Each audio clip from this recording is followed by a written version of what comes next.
Welcome to Daily Wisdom, Walking the Path with the Buddha, a podcast shared by David Roylance. This podcast is dedicated to guiding you to completely eliminate the discontent mind and the suffering it causes by attaining enlightenment. Learn and practice the teachings of Gotama Buddha that will guide you to fully attain a peaceful, calm, serene, and content mind with joy. To support this podcast, visit patreon.com/support Buddha or visit buddhadailywisdom.com, where you will discover a full range of courses, retreats, and online learning resources to assist you on the path to enlightenment. Now, here's our teacher to share more.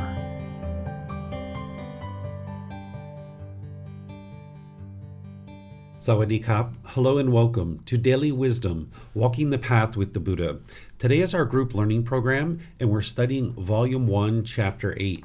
This chapter is titled Transforming the Three Poisons, Craving, Anger, and Ignorance. This is where you're going to be able to broaden your understanding of what's plaguing the unenlightened mind and really deepen it to understand fully what's happening in the unenlightened mind and how to apply certain solutions in order to remedy this. Because as long as there's these three poisons in the mind's going to keep experiencing those discontent feelings over and over and over. All the struggles and difficulties, the stress, the anxiety, anything that the mind is experiencing that where it's having difficulties in life, it's coming from these three poisons. This is a high-level way to refer to the 10 fetters, the ultimate detail of what the Buddha described that is affecting the unenlightened mind. So I'd like to welcome all of you, whether you're joining for the first time or you're joining regularly, and at the same time, I'd like to invite you to join for our meditation, because we start each class with a meditation to help you train your mind on the path to enlightenment. And then after the meditation, I will share teachings with you on the three poisons, opening up to any and all questions that you guys have as we go along. If you guys would like to join along in the chanting, I'm going to start with some chanting to ease us into the meditation. You're welcome to find these chants on our website at buddhadailywisdom.com. You can click on free books, and then from there you scroll down to the bottom and you'll see the daily chanting sheet to be able to help you see what it is that I'm actually chanting. This helps to ease the mind into meditation and get more benefit out of the meditation itself. It's not a rite or ritual or a ceremony or worship or anything like that. Then after the chanting, I'm going to come in with some guidance to guide students in the meditation. So you'll actually be learning how to meditate and guided in the meditation as you're easing into the meditation. Then there's going to be a long period of time where we're all just meditating together. Then we'll come out of the meditation with some more chanting. And then that's where I'll start today's class. So if you'd like to take a position, either seated, lying, or standing, these work really well for online learning. There is a walking position, but it doesn't tend to work very well, but there's no harm in you doing that. If you are familiar with how to do walking meditation, you could totally do that instead. So if you'd like to join for meditation, find whatever position is comfortable for you, and then I'm going to do the chanting and come in with the guidance and take us into the meditation from there.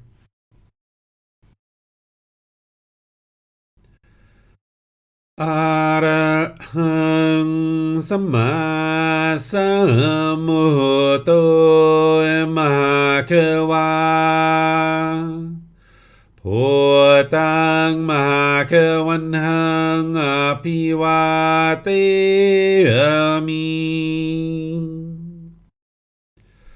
Savakato Mahakavata Tammo Dhammang Namasami Supatipano Mahakavato Savaka Sangho Sanghang Namami Namo Tassa Bhagavato Arahato Samma Sambuddhassa Namo Tassa Bhagavato Arahato Samma Sambuddhassa Namo สะภะคะวะโตอะระหะโตสัมมาสัมพุทธัสสะอิติปิโสมะภะคะวะอะระหังสัมมาสัมพุทโธวิชาจารนังสัมมุโนสกขาโตโรกาวิโตอนุเตโรปุริสาดามาสติสัตตาตาวามนุสนังพุทโธภาควาติ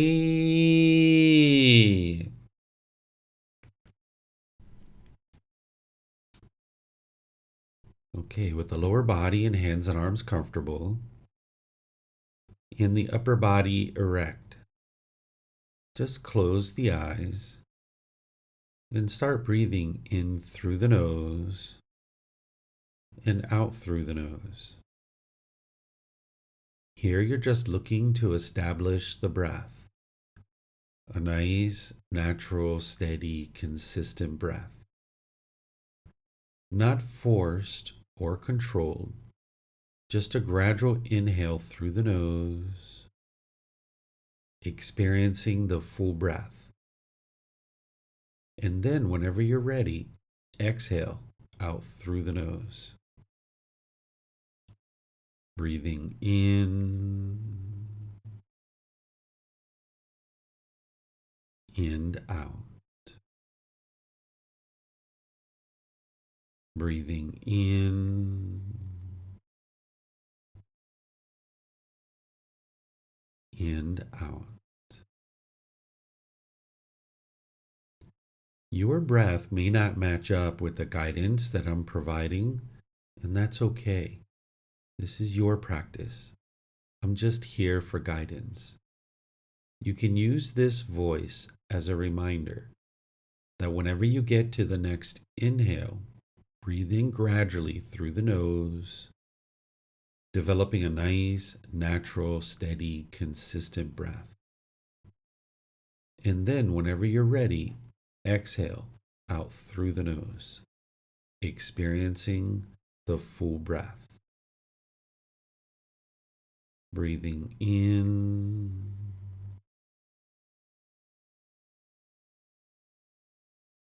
and out. Breathing in and out.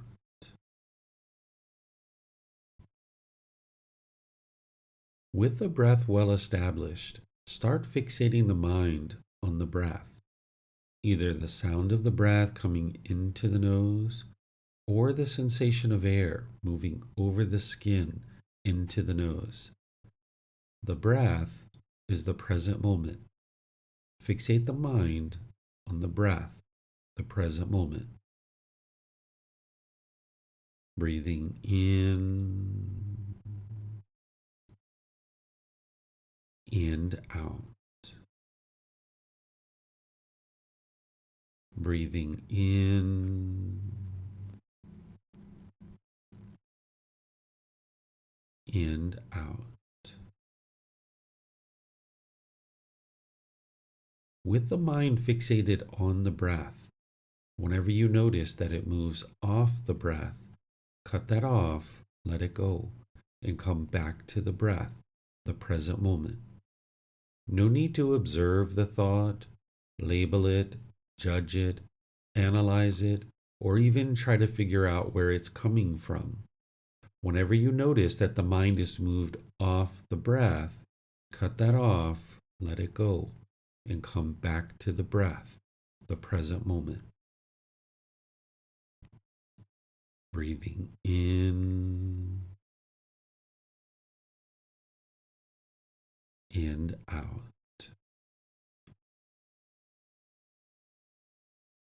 Breathing in and out.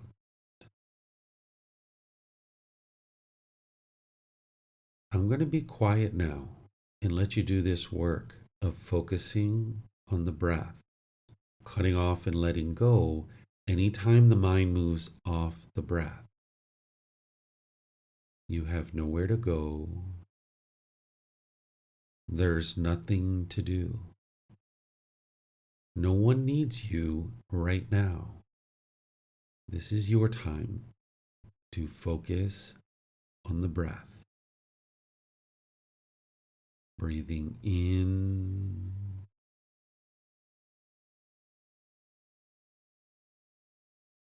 and out.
อะระหังสัมมาสัมพุทโธมหาเขวา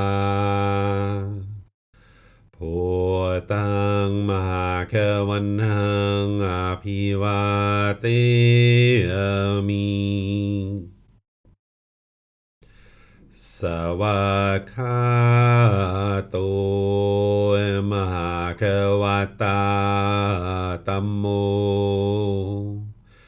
ธัมมังนามาสามิสุปฏิปันโนมหาเขวโตสาวกสังโฆสังฆังนามามินะโมตัสสะภะคะวะโต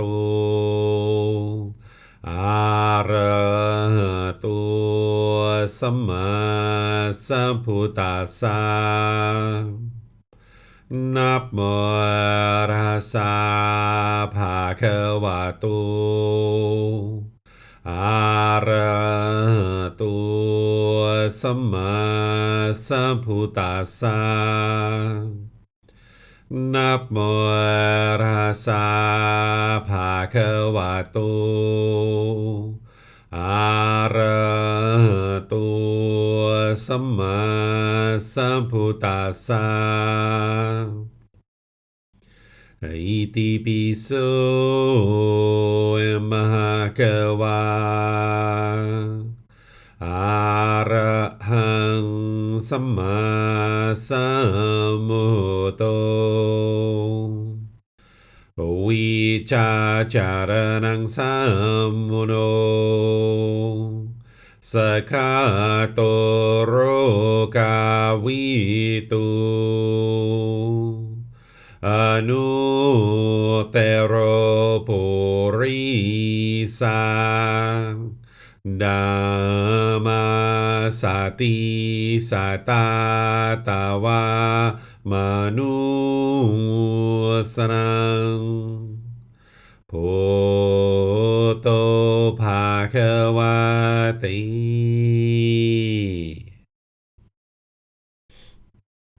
All right, if you guys would like to slowly make your way out of meditation. Once again, welcome to all of you, whether you're joining for the first time or you're joining regularly. Welcome to our class today. As I mentioned, we're going to be discussing the three poisons or the three unwholesome roots or three fires. These are ways that this is referred to. This is craving, anger, and ignorance. And this is going to help you to be able to broaden your understanding of what's really plaguing the unenlightened mind and really deepen it to understand what's happening and what you need to do to actually transform the mind.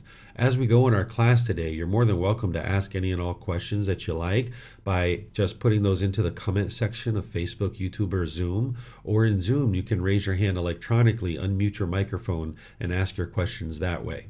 So the teachings of the Buddha are to help you get to this enlightened mental state where the mind can be peaceful, calm, serene, and content with joy. The mind no longer experiences any discontent feelings. All the anger, sadness, frustration, irritation, annoyance, guilt, shame, fear, stress, anxiety, loneliness, boredom, shyness, resentment, jealousy, all of this is eliminated from the mind through training of the mind. And what you're doing is you're uprooting these pollutions of craving, anger, and ignorance. The way the Buddha describes in the most level of detail what's going on in the unenlightened mind is through the 10 fetters. That's where you see the 10 individual pollutions of what's plaguing the mind. And you need to be able to understand what those are, what the symptoms are, how to eliminate them, and how to know that they've actually been eliminated. This is something that you learn as you progress in your journey. So far, I've just introduced students to the 10 fetters in this particular program. But as you go further into other programs, you'll see that through the various courses and retreats that I share, you're going to get into the depth of what the 10 fetters are. You need that at that point in time. But at this point in time, you've already started to learn perhaps the Four Noble Truths, where you have this window into understanding the unenlightened mind, that it's craving, desire, attachment, the longing, the yearning that's causing the mind to experience these discontent feelings. But there's more at play here than just that. There's actually 10 individual fetters, and when we talk about them from a high level, we refer to them as craving, anger, and ignorance. And when you uproot these out of the mind, that's where the peace and the joy is being experienced. That's where you notice the focus, concentration, the clarity, and the deep memory, because these pollutions are no longer in the mind. You'll notice that your personal and professional relationships are blossoming and they're at ease because you're not being bitter and harsh and hostile any longer in your relationships. And you'll notice you're not even in a bad mood because the causes and conditions that is producing that has been uprooted. And these are the causes and conditions, the pollutions of mind. And these are acquired over time. As we age, an individual can acquire more and more of these pollutions. Some people might even refer to this as conditioning of the mind. When you're born, you have the craving and the ignorance, but you don't have the anger. But because of the craving and ignorance, the mind accumulates the anger and it accumulates all this other conditioning. But you can transform this, you can uproot it and eliminate it out of the mind. And part of being able to do that is to understand what these are, what the symptoms of them are, and then how to actually apply certain tools and techniques to eliminate them, and then to actually do the work to, on a day-to-day basis, be applying these tools and techniques to eliminate them. You wouldn't be able to just snap your fingers and eliminate these. This is the gradual training, gradual practice, and gradual progress that you need to make in order to be able to uproot these and eliminate them out of the mind. So what I'm going to do is share with you first what these are from a high level, helping you to understand them. And then we're going to go into each one individually, understanding them in more detail and the actual solutions of how to eliminate them. So just from a high level, what these are these are referred to as the three poisons or three unwholesome roots or three fires. Some people refer to them as defilements or the pollutions of the mind. This is a high-level description of what the unenlightened mind is experiencing and why it's experiencing these particular things. It helps to explain why the unenlightened mind makes certain decisions and why it experiences unwholesome results in your life or unwholesome dhamma. Next week, we're going to be exploring the natural law of dhamma in detail, but just in general, this is cause and effect or action and result. It's the results of your decisions. Whenever you make decisions either wisely or unwisely, it's going to produce a certain result, either wholesome or unwholesome. So if you make decisions wisely, you will experience wholesome results or wholesome dhamma. When you make decisions unwisely, you're going to experience unwholesome results or unwholesome dhamma. And this is from your own mind, your own decisions. It's not from somebody else. It's not anything mystical or magical. The natural law of dhamma isn't about punishments and rewards or who's to blame or who's at fault or anything like this. There's no being who's overseeing this natural law. It's affecting you whether you're aware of it or not. And when you lack wisdom of it, you're going to tend to go out in the world, make unwise decisions, and you'll experience unwholesome results or unwholesome dhamma. So what you're experiencing in day-to-day life, it's not good luck or bad luck. It's not destiny or fate. It's not other people who are causing these things to occur in your life. It's not this supreme being that's causing things to happen in your life. They're not controlling you. And if somebody resigns themselves to that type of thinking, then basically you're locked in. You can't do anything to change any aspect of your life. Because if it's destiny or fate, you have no ability to change that. If it's good luck or bad luck, you have no ability to change that. If it's other people that are causing you to experience the things you experience, you have no ability to change or control them. Or if it's some supreme being that's controlling what you experience, again, you have no ability to control that. You're a robot. And you know that this is untrue. And you can see this for yourself by looking at what you experience on a day-to-day basis. Just ask yourself, who controlled you or forced you to listen to this class? Was it God? Was it other people? No, this was a choice that you make. Look at the clothes that you're wearing, or the hairstyle that you're wearing, or the location that you're currently living, or any particular job or occupation that you may or may not have. These are all choices and decisions that you're making. You have free will.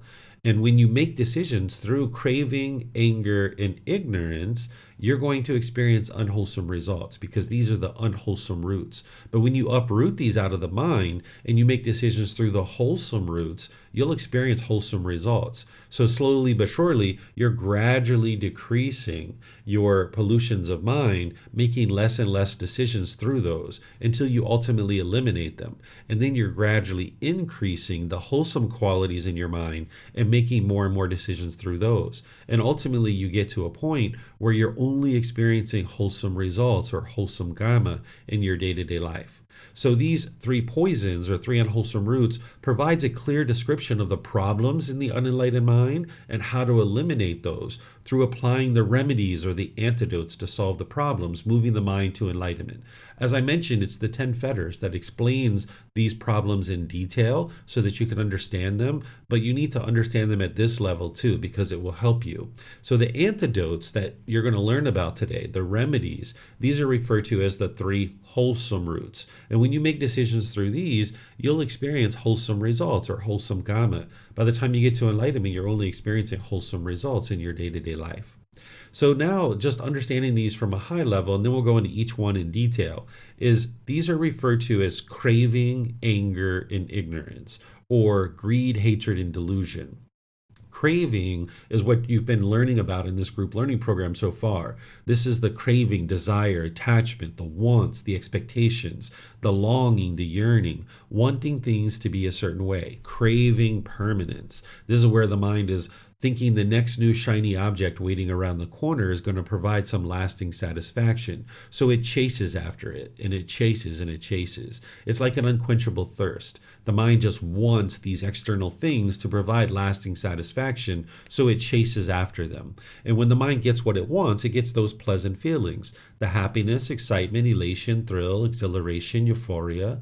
And when it doesn't get what it wants, it gets those painful feelings like anger, sadness, frustration, irritation, annoyance, guilt, shame, fear, stress, anxiety, and others like this. And then there's the neither painful nor pleasant feelings that the mind is experiencing as well. So as long as there's craving, desire, attachment in the mind is forming its inner feelings based on something external.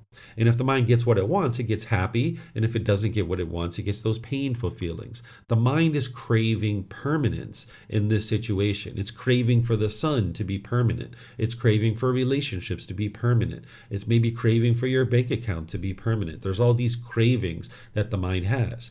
And again, if it gets what it wants, it gets those pleasant feelings. But if it doesn't get what it wants, it gets these painful feelings. And one of the things that can arise in the mind when it's experiencing these painful feelings is anger, hatred, and ill will. In the lesser versions, like frustration, agitation, annoyance, and things of this nature. And when this is occurring, the mind falsely attributes these feelings to something external, like a person or a situation. And now the mind becomes unskillful in the way that it handles the situation. So it might push people away, or it pushes a situation away. This is called aversion. The mind thinks that, I'm not getting what I want here, and if I push this person or this situation away, I can get what I want, which is my cravings fulfilled. Or the mind might be bitter and harsh and hostile towards others through your intentions, your speech, or your actions. And once again, this is the mind trying to get its cravings fulfilled. The mind thinks if I can just fear this other being through being harsh and bitter and hostile into doing things my way, then I get what I want. But this doesn't work because you can't go around and be bitter and harsh and hostile to people and get everybody to do things your way, because that bitterness and hostility is just going to come back to you. So as long as you're being bitter, harsh, and hostile to people, it's like an animal growling and roaring at another animal, trying to fear them into doing things your way. And now you can't live harmoniously with those beings, and some of them choose to leave out of your life because you're being bitter and harsh and hostile. Or you might put your expectations on people and try to control people and force them to do things your way through putting your expectations on them. And again, this is the mind trying to get its cravings, desires, attachments fulfilled, because this anger has arisen and it has this third poison, which is the ignorance or the unknowing of true reality, this lack of wisdom, this confusion, this misunderstanding, this misperception of how the world works. The mind firmly believes in the unenlightened state with its lack of wisdom that other people are causing you to be angry or frustrated or agitated or annoyed. And this is due to the mind's lack of wisdom. And as long as the mind lacks wisdom about these natural laws, then it's going to continue to stay stuck in this cycle of craving things. In some cases, you get what you want and you get happy, but that's ultimately unsatisfying because it's only temporary. Your mind ultimately ends up in the painful feelings. So in some cases, you're going to get what you want, and in other cases, you're not going to get what you want, and you get those painful feelings. The anger's arising. You might be pushing people away, being bitter, harsh, and hostile, or putting your expectations on people. And this ignorance or this lack of wisdom of what's truly occurring keeps you locked in this continuous cycle. So while we call it craving, anger, and ignorance, it's really because of the ignorance or the unknowing of true reality that the craving and anger continues to exist in the mind. So this can all be transformed and uprooted when you have the solutions of understanding what is really causing these issues and how to actually apply the solutions to fixing it. The Eightfold Path that the Buddha teaches, that's the complete solution. But there are certain things that are targeting each one of these poisons. So you would need to know the Eightfold Path inside and out, backwards and forwards. You're going to need to dial that in closer and closer into your life. But there are certain things that are targeting each one of these individual pollutions. So the Eightfold Path is the complete solution. And then you can understand what is actually targeting this, but understanding that you also need to apply all the factors of the Eightfold Path to completely uproot all of these out of the mind. So once again, that craving, desire, attachment, its wants and expectations, the mind is essentially craving permanence, wanting things to be permanent. And you can independently verify this in your life. You can think about certain situations where you've been angry or frustrated or irritated or annoyed, and you can see that your mind was longing, yearning, wanting something to be a certain way. Your mind was holding on. And if you got what you wanted, you would have been happy or excited. But because the mind didn't get what it wanted, it got the frustration or the agitation or the annoyance. And this is the craving. This is the mind seeking satisfaction externally, wanting things to be a certain way permanently. And because you live in an impermanent world, you will never experience things around you, the material objects, being permanent. Anything you see, hear, smell, any flavors that touch the tongue, any physical objects that come in contact with the body, or anything that goes through the mind are all impermanent. But as long as the mind is craving permanence, but yet you live in an impermanent world, you'll continue to have struggles and difficulties over and over and over again. So the problem that the Buddha discovered is the discontent feelings. That's what's plaguing the human existence and causing an individual to feel misery and grief and despair and displeasure. The cause of that problem is craving, desire, attachment, wants, and expectations, the longing, the yearning. The elimination of the cause is to eliminate craving, desire, attachment, and it's the Eightfold Path that's going to ultimately guide you in how to actually eliminate your cravings, desires, attachments. And as part of that Eightfold Path, there's two things that are really honing in and targeting the craving, desire, attachment the most, in addition to everything else. There's breathing mindfulness meditation, which is what we just did, and there's generosity. The breathing mindfulness meditation, you're focused on the breath, and anytime the mind moves off the breath, you're cutting that off, letting it go, and bringing the mind back to the breath. What the mind's doing here is it's cultivating the wholesome qualities of mindfulness or awareness of mind and concentration, be able to focus on a fixed object.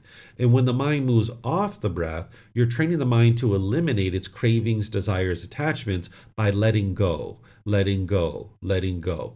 So what this meditation is doing is it's training your mind to let go, because the cravings, desires, attachments, the mind's holding on, it's clinging, it's wanting things to be a certain way. It can't let go. And you can see this if you think back to that time where you had a boyfriend or girlfriend and you guys broke up and you were angry or frustrated or agitated. You can see that for a period of time you experienced those feelings, but at some point your mind let go. And when you let go, that's where your peace came back. You're like, you know what? If she wants to be with somebody else, so be it. And you let go. Or you're like, if he wants to move to another part of the country and not spend time with me, okay, so be it. And your mind let go. And when you let go, that's where the peace came in. But in the unenlightened state, with a lack of discipline and training, the mind doesn't know how to let go. So, the breathing mindfulness meditation, when you're in meditation, you're training to cut off anything and everything, understanding that your goal is not to eliminate your thoughts. That's not the goal of this meditation. Sometimes people think that's the goal due to the instruction and the guidance. But even an enlightened being has occasional thoughts during their meditation, but they notice it right away, they cut it off and let it go, and they bring their mind right back to their breath. But then they have these long periods of time of quietness and stillness in between their thoughts. But with an unenlightened mind, there'll be a bombardment of thoughts, like rapid thoughts, or you'll indulge in a thought and follow that for a period of time before you realize oh yeah, that's right, I'm meditating. Let me bring my mind back to the breath. So in meditation, you're cutting off anything and anything that's coming up because you're developing the ability to let go. But then in day-to-day life, you're only cutting off the unwholesome things, right? Like if you have the thought like you want to punch your boss in the face, you know that's going to lead to unwholesome results. So you need to cut that off and let it go. Don't allow that thought to continue. But if you have the thought that you'd like to take your mom or dad out to lunch or dinner, or you'd like to call up your children and see how they're doing, or some other wholesome thing, you don't have to cut that off in day-to-day life. You're training in one way. You're taking your mind to the gym and building this muscle, essentially, this quality of being able to cut off and let go. But then in day-to-day life, you're only cutting off the unwholesome things. Like when the anger is coming up or the frustration's coming up, you cut that off and let it go. When you notice those bodily sensations, the tingling in the body, the tightening in the chest, the tightening in the throat, the heat in the face, the pressure in the skull, that's what you're cutting off and letting go of. And if you do this enough, both training in meditation and cutting off and letting go in day-to-day life, you will ultimately completely transform your mind and you won't experience any discontent feelings. You're not suppressing your thoughts here. You're not suppressing your feelings or emotions. You're actually cutting it off before it actually becomes a feeling, because the mind's trying to form a conditioned feeling based on some condition, based on some contact that you're experiencing through the eyes, ears, nose, tongue, the body, and the mind. The mind's trying to form this feeling of either happiness because you're experiencing agreeable contact, or you form the painful feelings of sadness or anger or frustration based on this disagreeable contact that you're experiencing. And you're essentially trying to rewire the mind so that it no longer forms these conditioned feelings. You're cutting it off and letting it go, not allowing the mind to experience that. And then more and more, you'll get to the unconditioned mental qualities where the mind is just bright and radiant and uplifted, where it's no longer forming its feelings based on these external things. You just understand that, yeah, this is impermanence, and the mind's not going to be able to get things its way permanently. So the breathing mindfulness meditation is there as a consistent ongoing training. You'd like to train 2 or 3 times a day for 30 minutes or more, understanding that this can take 6 months, a year, even 2 years to build up to that type of frequency and that type of length. You won't get to enlightenment through meditating just once a day. But if you can build up to 2 or 3 times a day, that would be ideal. So if you're doing one meditation a day right now, try to get that second one in there, even if it's just 5 minutes, even if it's just 10 minutes. Start there where your mind has a tendency to meditate that second time, and then just gradually expand that time to be longer and longer. You would like to get those 2 sessions in there where you're frequently training the mind. So the breathing mindfulness meditation is training the mind to let go, let go, let go. And of course, you're getting that mindfulness or awareness of mind in the concentration. But also generosity is training the mind to let go too. Because when the mind has craving, desire, attachment, it can oftentimes be very selfish. It can hold on to things, wanting things to be self-pleasing. Whereas if you spend 3 hours doing something, you want this in return. Or if you spend 3 days doing this, you want this in return. This is the mind's craving, desire, attachment. But you can get to a point where you let that go, where you're able to practice generosity, that in situations that you decide for yourself, you can share your time, effort, energy, and resources more than is strictly required in any given situation without any expectation of anything in return. Like you're time, effort, energy, and resources. This is where you don't want anything in return. You don't expect anything, but you're just giving and sharing because you know it's enhancing the quality of your mind. And by enhancing the quality of your mind, training your mind to let go, this is going to help you in other parts of your life to let go. But you need to be careful when you're practicing generosity because the mind can have these expectations that you don't realize. Like if you're standing there holding the door for somebody and you're expecting them to say thank you, you'll get frustrated when they walk through the door and they don't say thank you. And you can ask yourself, is everybody going to say thank you on the way into the door? And the answer is no, because of impermanence. Some people are going to say thank you and some people aren't. But if you're standing there holding the door, craving that permanence, craving that thank you, you're not actually practicing pure generosity because you still have an expectation of something in return. You want that thank you. And while it'd be wonderful if everybody did say thank you, that's just not the world we live in. Some of these people walking in the door, they're not even going to see you because their mind is so engrossed in thinking about what it is they want out of that store that they're not even going to see that you're holding the door. But you need to be able to practice this generosity without any expectation of anything in return. And you would like to do this frequently. This should be a daily practice of practicing generosity and meditation too. These are things that you're doing frequently because the craving is so deeply rooted in the mind, you need to hit it and hit it and hit it and hit it and hit it. But even with generosity, you need to do this from the middle way because you need to be sure that you have the needs that you need in order to survive to be fulfilled. So whether you're sharing your time, effort, energy, or resources, you need to do that from the middle way. Whereas if you were doing that with craving, desire, attachment, you're doing that excessively, that's not what you're interested in. But if you were never sharing, the mind would be quite selfish. So you go outside and you see your neighbor has trash blown all over their yard. Maybe you pick it up for them, right? If you have time, maybe you pick it up. This is generosity. You don't want anything from them. You don't expect anything from them. You don't even need to tell them that you did it. You just did it because you know it's a wise thing to do to enhance the quality of your mind. So breathing mindfulness meditation and generosity are really targeting this craving, desire, attachment, training the mind to let go.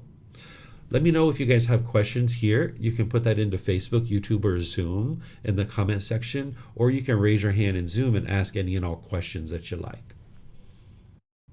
Okay, I'm not seeing any questions anywhere. You guys are probably fairly familiar with this because this is what we've been talking about all the way through this program so far.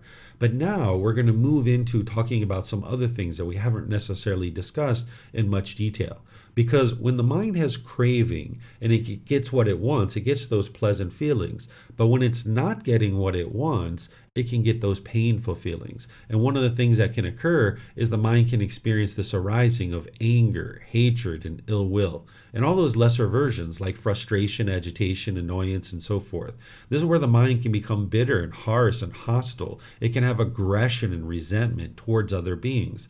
And this is where the mind is functioning unskillfully because the mind in the unenlightened state firmly believes that this anger is coming from something external. So what it will tend to do is push people away or push the situation away. That's aversion. That doesn't solve the problem. You can see when you've done that before that it didn't solve the problem because the problem is the discontentedness. If the cause of the problem was this family member or this person and you push them away, if they were the true cause of the problem, you would eliminate your problem. You would be completely peaceful and joyful when you push this person away. But that didn't solve your problem. Or you might be bitter and harsh and hostile through your intentions, your speech, and your actions. And now through doing that, that's going to produce difficulties and struggles in your life too, because as long as you're putting out bitterness, harshness, and hostility, this is what's going to come back to you in your day-to-day life. This is, like I mentioned, like an animal growling and roaring at another animal. And you can't go around doing that and constantly trying to fear people into doing things your way, because they're only going to do things that way as long as that fear is there. And you're not interested in people fearing you or fearing the repercussions of what it is that you want them to do. This is like coercing them or trying to manipulate them into doing things your way. But you're not interested in that because you can't live harmoniously with all beings, and people aren't going to feel comfortable being around you in that kind of situation. Or if you're putting your expectations on people and trying to control them to do things your way. This is, again, the mind trying to get its cravings fulfilled, not fully understanding the problem. So as long as the mind is bitter and harsh and hostile and resentful, you can't live harmoniously with all beings. And this unskillfulness that you're putting out is just going to keep coming back to you over and over and over again. And how could you get to peace and joy if you're constantly experiencing this bitterness and harshness and hostility coming back to you over and over and over again? So there's a better way here, right? When your mind is experiencing someone being bitter and harsh and hostile to you, you might be going down this well-worn path of anger and bitterness and hostility. Or when you see something that you disagree with and you want it to be a different way than it is, you might be going down this well-worn path of anger and bitterness and hostility. You've got the bushes pushed back, you've got the grass worn out. You know where this path leads to. This path leads to broken relationships. And you've experienced that over and over and over again, where you've had that anger and bitterness and hostility, and you keep experiencing that over and over and over again. So what you're doing on this path to enlightenment, among other things, is you're forging a new path. You're going down this other way. But you're going to have to create this path. The mind doesn't go down this path naturally by itself. So you're going to have to get out your machete, and you're going to have to cut through these bushes and stickers and these branches and clear this new path. And that's why it's challenging to go down this path, because you're rewiring the mind to now go down this path of loving kindness. That's what you would ultimately like to do to fix this anger, hatred, and ill will. You're going to need to develop a loving kindness meditation practice, which is very different than what we just did today. There's other classes where I've taught this loving kindness meditation. I did this towards the beginning of the group learning program, where I did a 4-part series on loving kindness meditation. And if you didn't learn that, you can go back and learn that through the recordings on YouTube or Facebook on our podcast. Because you're going to need to do this loving kindness meditation where you're essentially rewiring the mind to be loving and kind and warm and gentle towards all beings, where you have a genuine interest in seeing all beings be well. Not just other beings, but this being who you are as well. You might have a negative inner dialogue. You might have this degrading and diminishing speech inside your own mind towards this being who you are. And you can uproot that. You can get to the point where you have a positive and uplifting inner dialogue. And it's the loving kindness meditation that's going to help you rewire the mind towards this being who you are, but also others as well. And as you're doing this day by day, integrating at least one loving kindness meditation session into your daily meditation practice. So out of your 2 or 3 meditations per day, you would like at least one of those to be loving kindness meditation. And this is essentially like filling up your gas tank. And you fill this up, and now you go out into the world and you practice loving kindness in a daily basis through your intentions, your speech, and your actions, where you can be polite, kind, friendly, and respectful to all beings around you without any judgment or wanting anything in return from them.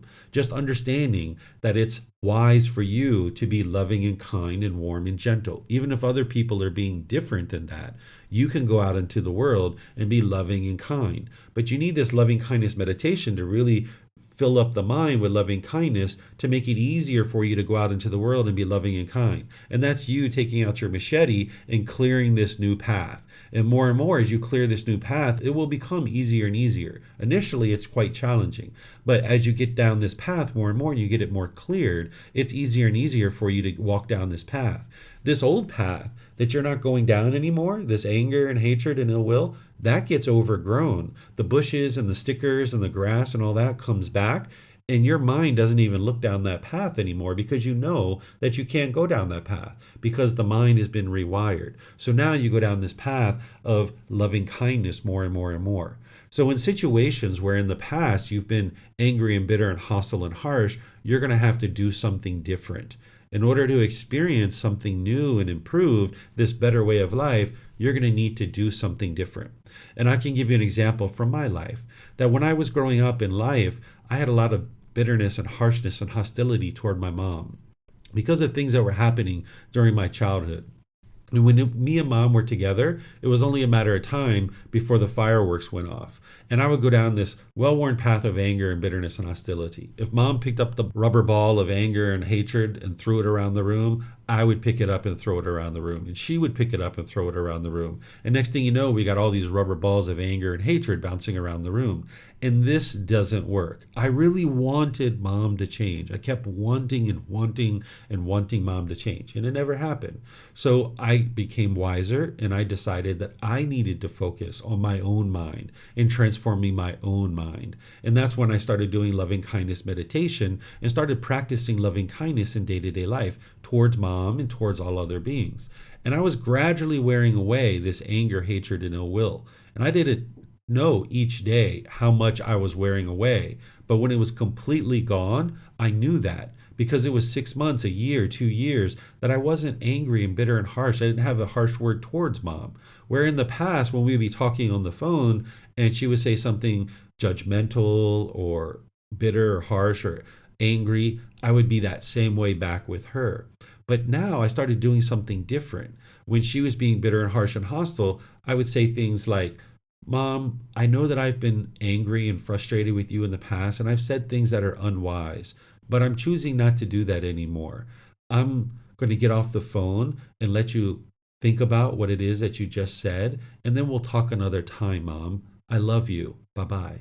And I would get off the phone rather than being bitter and harsh and hostile. Because mom's not going to extinguish her anger towards me by me coming at her with more anger. That just keeps the anger flowing.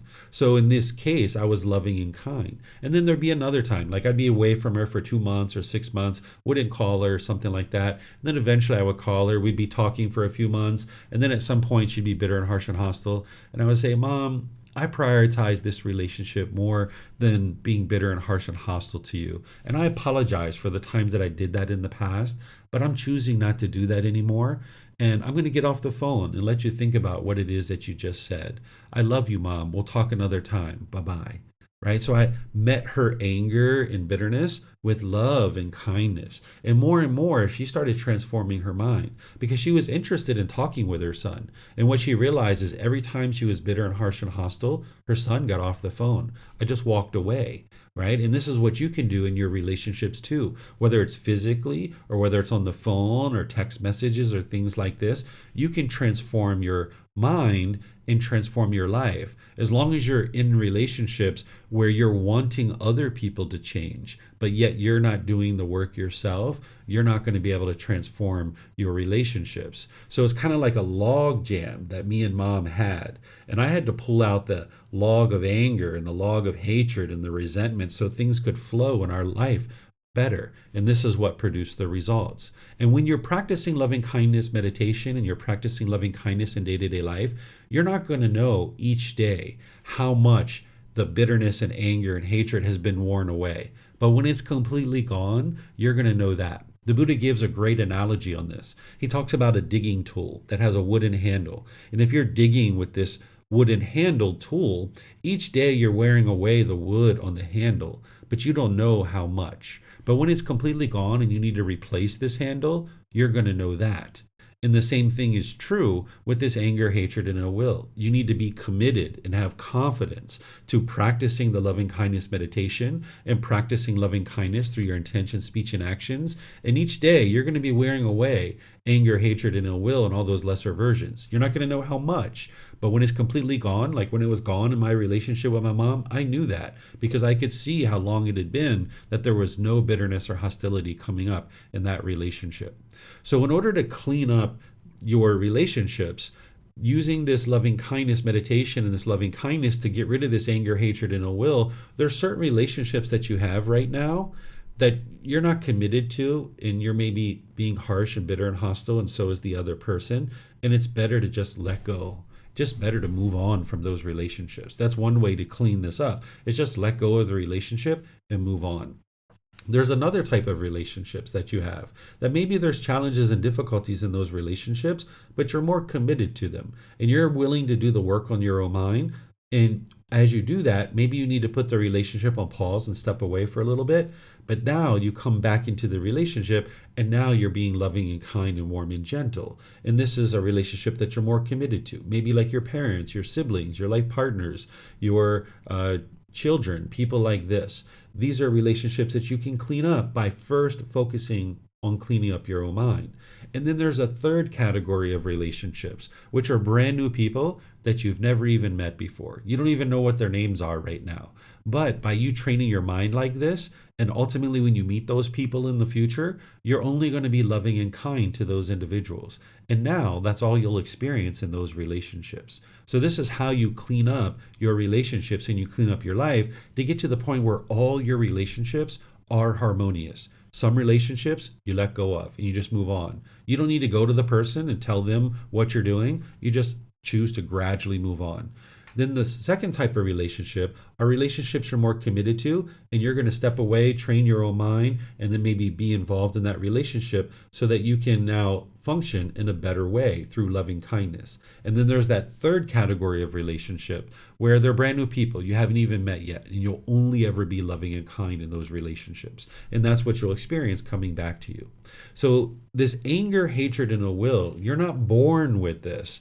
This is the mind accumulating it over time. Because we had cravings, desires, attachments when we were born, that our mind craved certain things, we experienced this anger and bitterness and hostility, and our mind became conditioned like that. And it's deeply rooted in the mind.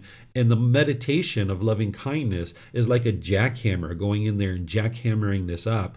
And then when you're going out into the world and practicing your loving kindness through your intention, speech, and actions, that's you purifying the mind and breaking through this wall.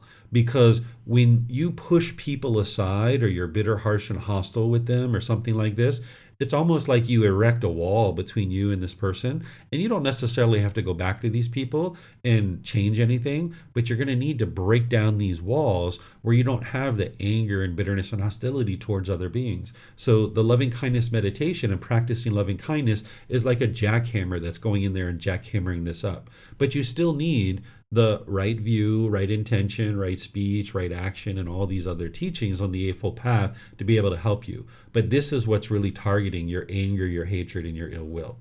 So let me know what questions you guys have here. Again, you can put that into Facebook, YouTube, or Zoom, or you can raise your hand in Zoom and ask any questions that you like. It looks like Marcy has a question. Go ahead, ma'am. I actually had a few questions, but you answered them. So I only have one remaining. The question that I have is, so in the beginning of my practice, I was doing loving kindness meditation every day. That's what I would wake up, and that's the one I would do to kind of set my day in progress. I have noticed that, lately my morning meditations, I'm just doing breathing mindfulness meditation. And the only time I kind of pick up loving kindness meditation is if I notice that if I'm going throughout the day and I have any interactions that arises a little bit of ill will, or if I have a frustrating conversation with someone, or the mind experiences frustration with a conversation with someone, then I'll go back to the loving kindness meditation. So my question to you is, even if the mind isn't experiencing, let's say, any ill will towards anyone, should that loving kindness still be a part of a daily practice? Or is it okay to kind of go as the mind's going right now?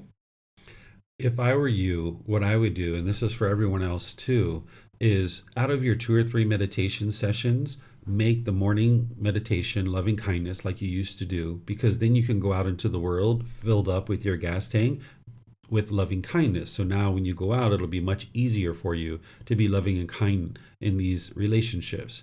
And then you would like to continue doing that with your breathing mindfulness meditation and all the other factors until it's been a minimum of 6 months that you haven't seen any anger towards any beings, not even the slightest frustration or dislike. Because what you're doing is you're knocking back your anger to a certain degree, and then you're waiting for it to arise again before you come in with the loving kindness, which means you haven't actually uprooted it out of the mind. You're not interested in stopping your loving kindness meditation until the anger is completely uprooted from the mind. You need to completely destroy it. And you're not going to be able to say that you've done that until it's been a minimum of 6 months where you haven't seen any agitation, frustration, irritation, or the slightest dislike towards another being. that's where you would like to be able to consider potentially no longer doing loving kindness meditation. And you might even decide to get that closer to a year, because if you stop your loving kindness meditation too soon, the risk is that this anger grows, you cut it back partially, and it just kind of suppressed, and it's still there. It's still the fetter or this pollution of anger still there, but you don't really see it until it grows again. So you haven't really uprooted it, and you would like to stomp it out and completely uproot it from the mind. Thank you, Teacher David. You're welcome. Okay, let me see if we have any other questions anywhere. I don't see anything anywhere else.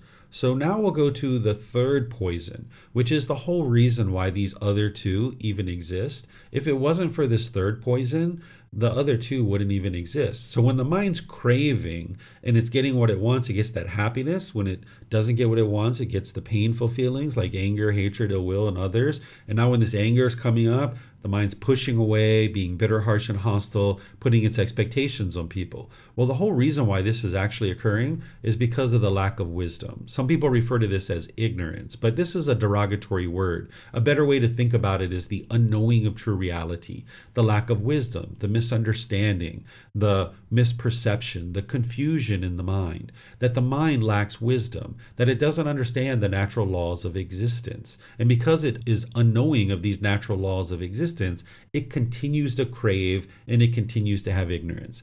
I'm sure you've been in arguments before with people, just like I was in the past, where you were adamantly trying to convince people that what they were doing was causing you to be angry and they have to stop doing what they're doing, or else you're going to continue to be angry.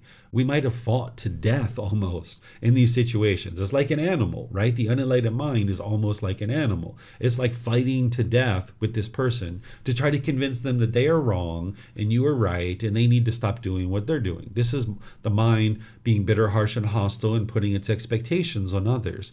And the only reason why the mind does this is because of its lack of wisdom, its ignorance. It firmly believes this other person is causing you to be angry or frustrated or agitated. But you're not going to solve your problems by convincing other people to do things a certain way, because the mind still has craving. You can't go around and teach 8 billion people to do things your way, and that way all your cravings get fulfilled. So as long as the mind has this ignorance or this unknowing of true reality, this lack of wisdom, this confusion, misunderstanding how the world truly functions and how the world truly works, then it's going to continue to stay stuck with its craving and its anger. So while we call it craving, anger, and ignorance, it's actually because of ignorance that craving and anger continues to exist. Because if you cultivated enough wisdom of what craving, desire, attachment is, and what anger is, and how to eradicate these because of the problems that it's causing you, if you had enough wisdom around that,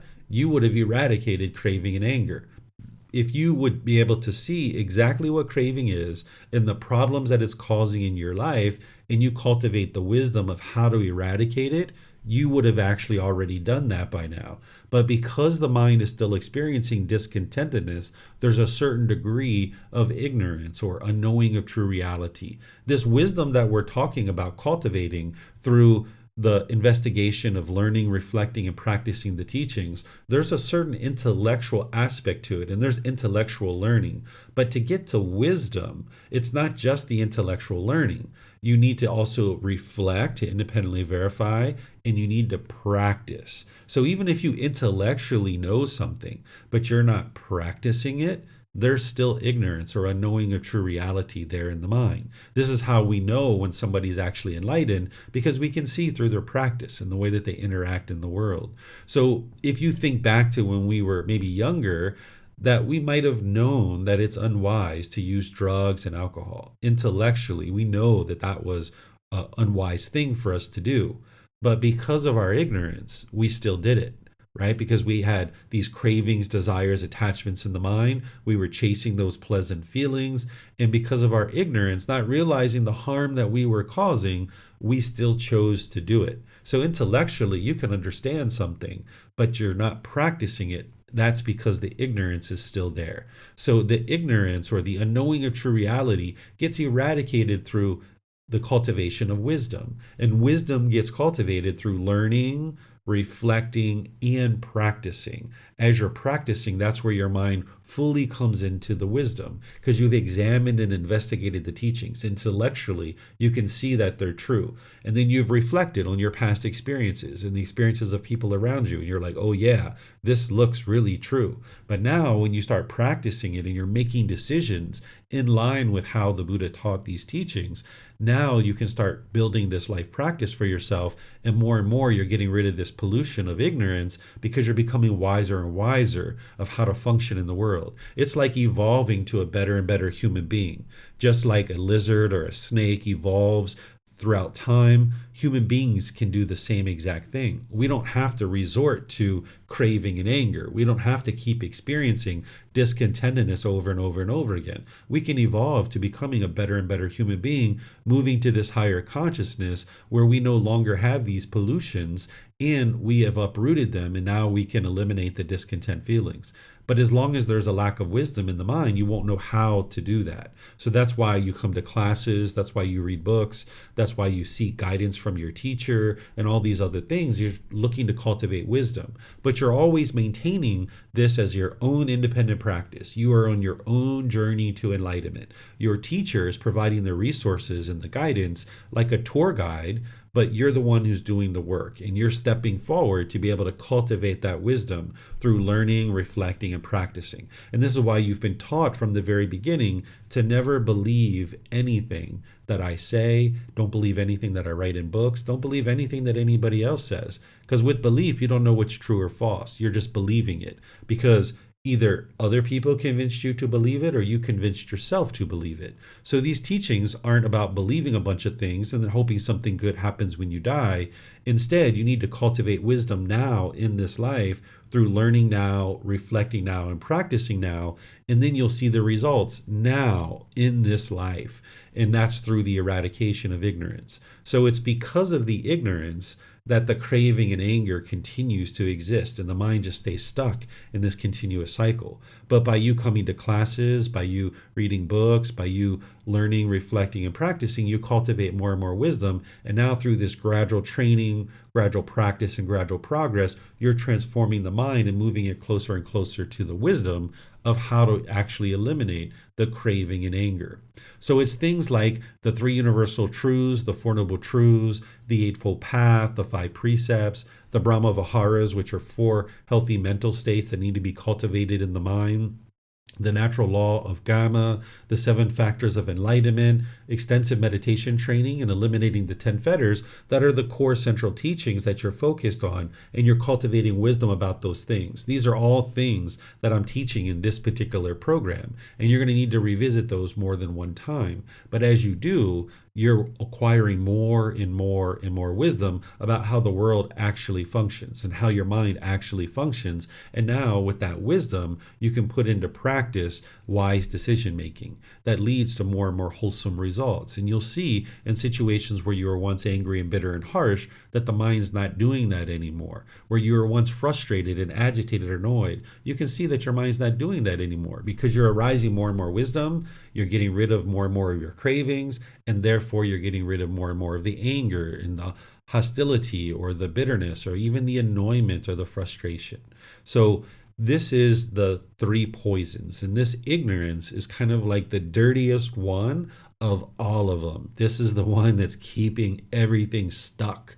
So that's why you're working on cultivation of wisdom, and that's the primary goal of this path to enlightenment, and is why you don't follow me. You're not a believer, you're not a devotee, you're an independent practitioner looking to cultivate wisdom. You're on the path to enlightenment as a practitioner cultivating wisdom, and then you're looking to maybe a teacher in their resources for the guidance of how to actually do that. So let me know if you guys have any questions here on this one. This is the unknowing of true reality, the lack of wisdom or confusion.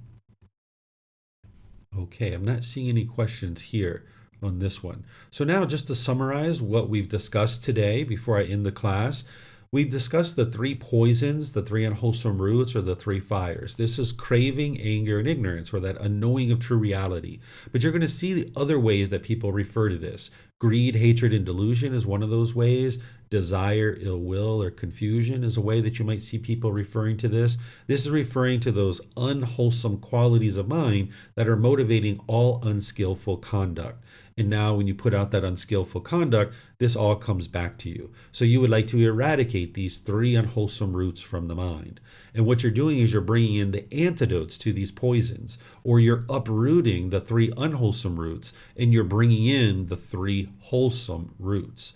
The three wholesome roots, or the antidotes to these poisons, is generosity, loving kindness, and wisdom. These are the exact opposites, because that craving is the longing, yearning, wanting things to be self-pleasing, and the mind becomes selfish. The exact opposite of that is sharing with others without any expectation of anything in return. The anger, the bitterness, the hostility, that's that unskillfulness. That's the resentment towards others. The exact opposite of that is a genuine interest in seeing all beings be well. And then the ignorance, or the unknowing of true reality, the confusion and misunderstanding. The exact opposite of that is wisdom, where you understand true reality, where you have clear vision to understand how these natural laws function.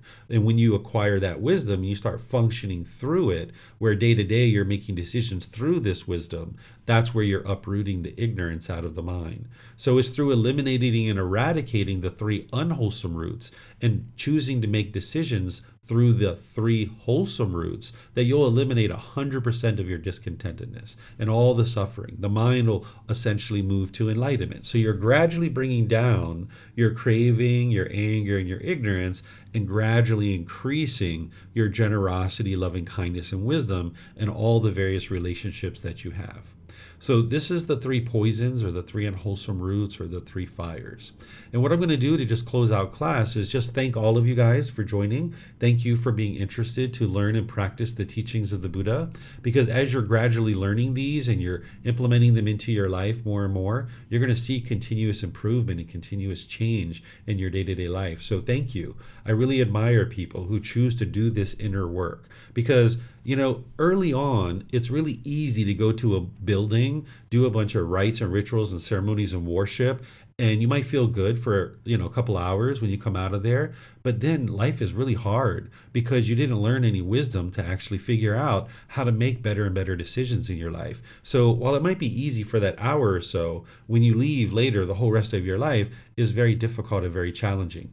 This practice is very different. It's challenging up front, and it's quite challenging to actually learn and practice these teachings. But then later, that's as you're going through life, life becomes easier and easier because you've cultivated the wisdom. So I really admire people who's willing to roll up the sleeves, sink their teeth in, and actually apply effort and energy towards learning and practicing these teachings, because it takes determination, dedication, and diligence to really choose to do something like this, to do that inner work and look at the mind and realize that, you're not making 100% wise decisions, and that's okay. You don't have to feel guilty or shameful about that, but just know that you're gradually making your way to improvements, and it's this path that's helping you to do that.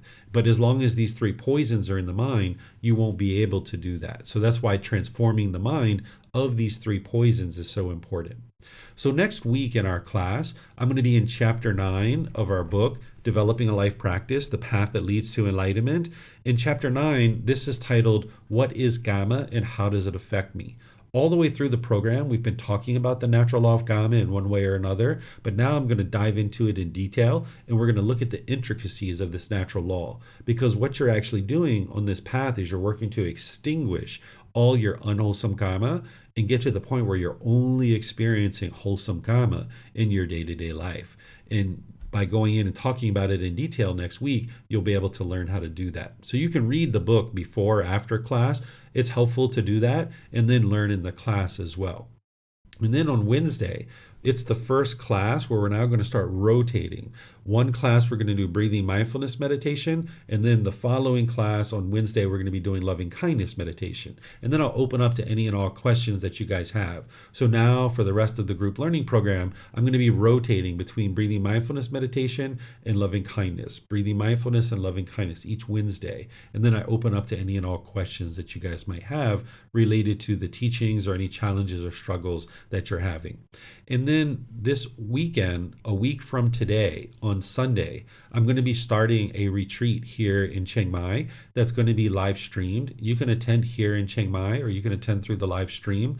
It's called Developing a Life Practice to Attain the First Stage of Enlightenment.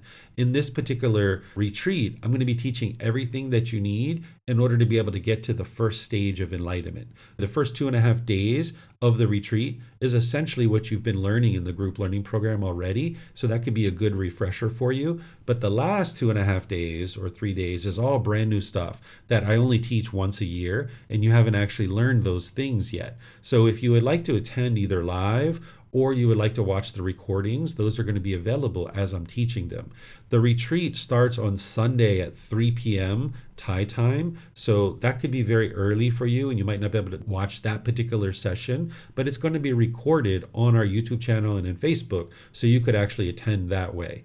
And then Monday through Friday, I'm going to be doing a 9 a.m. to 12:30 p.m. session here in Thailand. Then we're going to go out on excursions from 12:30 to 6:30, and then from 6:30 p.m. to 8:30 p.m. we're going to be having another class. So this might actually work into your schedule depending on where you are in the world. But nonetheless, you have the recordings that you can gradually watch over whatever period of time that you like. But if you'd like to participate live, you could potentially do that through YouTube, Facebook, or in Zoom. And this will be a great class if you would like to really learn some things that you haven't learned before. But if you're already digesting a lot through this group learning program, no need to move into that yet. You can learn those things at another time. For now, maybe just focus on the group learning program and what you're learning here. But I'd like to let you know that I'm having that particular retreat come up, and it's going to be starting this Sunday. So again, thank you all for joining, and perhaps I'll see you guys in one of these future classes. Have a very lovely and wonderful rest of your day. We'll see you next time. Sawadee ka. Thank you for listening to this podcast. To provide support for this podcast, visit patreon.com/support Buddha. To access more teachings, visit buddhadailywisdom.com. There, you will discover a full range of courses, retreats, and online resources to assist you on the path to enlightenment. Remember to establish a daily, consistent meditation practice, along with learning and practicing these teachings. A well-developed meditation practice is the foundation in which to train the mind to attain enlightenment.